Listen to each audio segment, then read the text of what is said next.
Hello, Tamara Green here for A Course in Miracles lesson number 41. All right, we're going to boost the immune system by releasing toxins from the abdominal area. You know, there's a lot of lymph nodes that surround our abdominal area. So I'm going to actually lower the camera and walk you through it. Intestinal breathing is amazing. All right. So I like to put my stomach, my hands flat on my stomach, right where my thumb is where my belly button is, and I put my hands right below it, and I just literally extend my stomach out. So it's like the intestines and the other organs inside are really getting a workout. Here, I'll do a side view.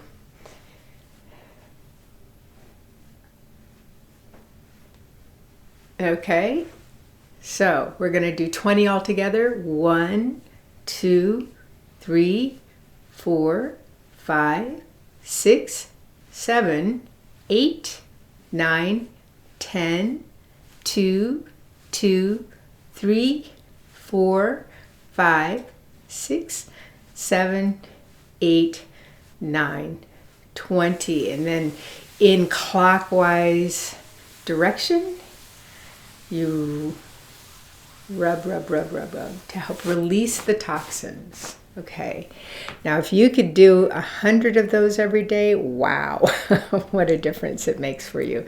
Not only your immune system, but your mood, and you know, it helps to release just all kinds of stuck energy. It's really good for you. I think we're going back some years ago, but I remember watching a lecture of a gentleman talking about, he was a doctor talking about intestinal breathing, and he was a psychiatrist talking about intestinal breathing and how his patients actually, their depression, they needed less antidepressive medication, plus some of them didn't even need their antidepressive medication anymore. I'm not suggesting that that is true for you, but he had them do intestinal breathing every single day. I think it was anywhere between 100 to 300 times, and it just was a huge improvement across the board. So it's very powerful.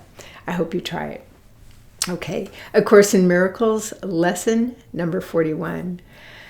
God goes with me wherever I go.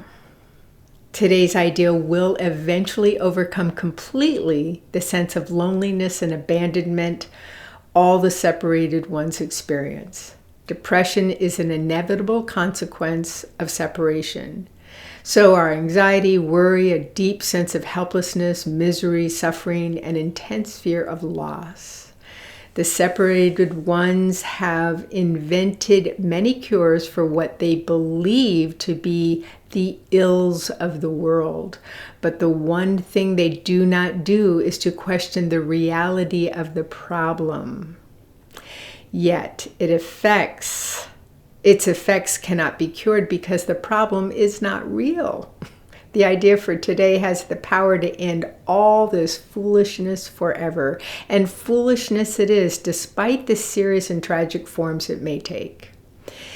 Deep within you is everything that is perfect, ready to radiate through you and out into the world. It will cure all sorrow and pain and fear and loss because it will heal the mind that thought these things were real and suffered out of its allegiance to them.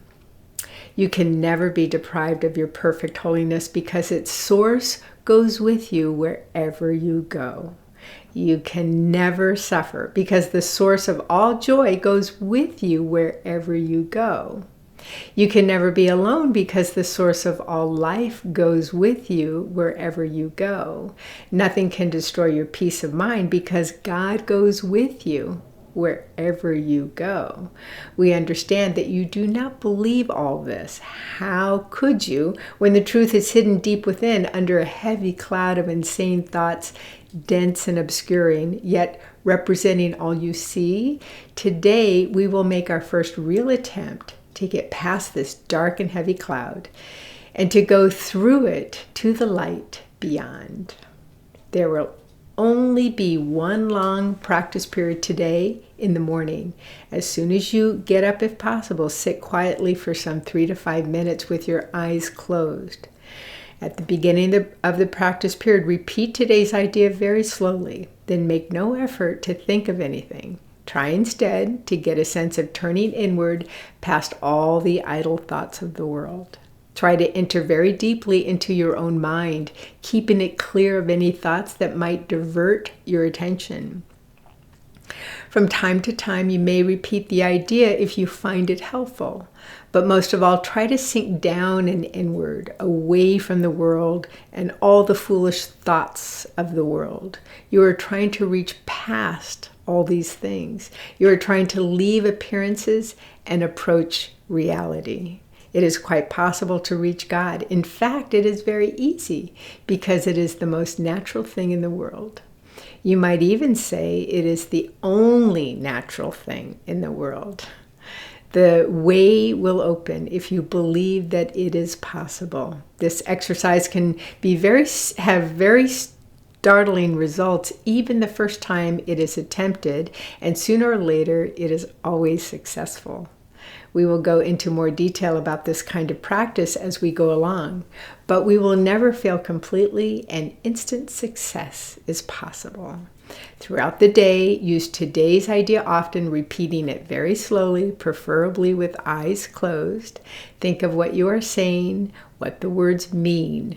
Concentrate on the holiness that they imply about you, on the unfailing companionship that is yours, on the complete protection that surrounds you.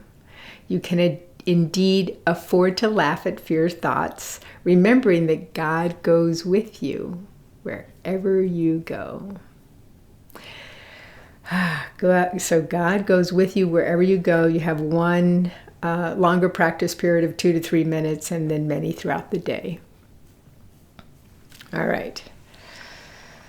In my early 20s, I want to say I was probably about 23, almost 24. I was definitely in a very, very dark place. Talk about the dark cloud. I just felt like I lived in a dark cloud of self-loathing and upset and fear and this sense of loneliness. I just felt so alone. Didn't have anyone, I thought, to turn to. And I called work that morning and I just said I wasn't coming in. I didn't know what I was going to do or what I was thinking. I was just in a dark place. But I got into my car and I just started driving. And I ended up on, I'm from LA, and I ended up on Angeles Crest Highway, so up, windy roads to a mountain, and, just sad. And I was even so dark, I wasn't even crying. It's like the emotion was stuck.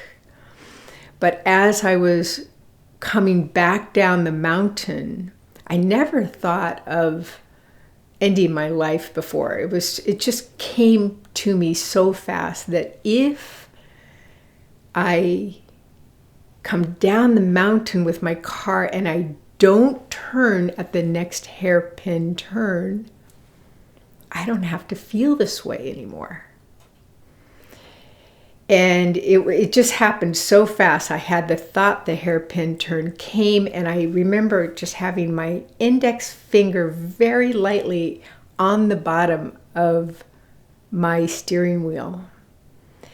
And I was approaching the hairpin turn, and I had no intention of grabbing that wheel and turning it.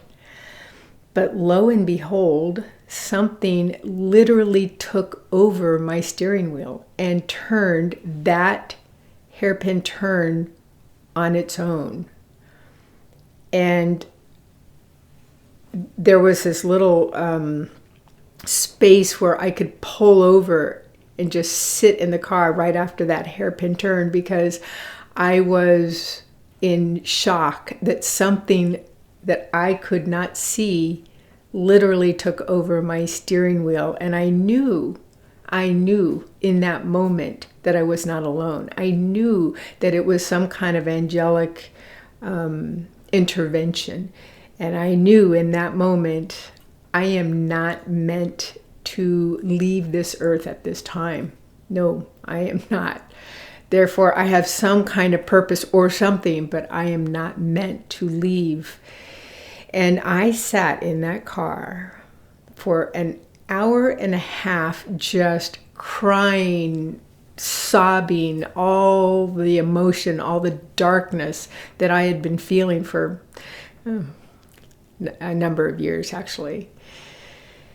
And at the end of that hour and a half of just really letting it out, I knew that instead of focusing on the darkness that I was feeling most days, and the thoughts of, it was in that moment, but the thought of death and ending this awful feeling that I was feeling, that my job was really to focus on life and what I'm here for.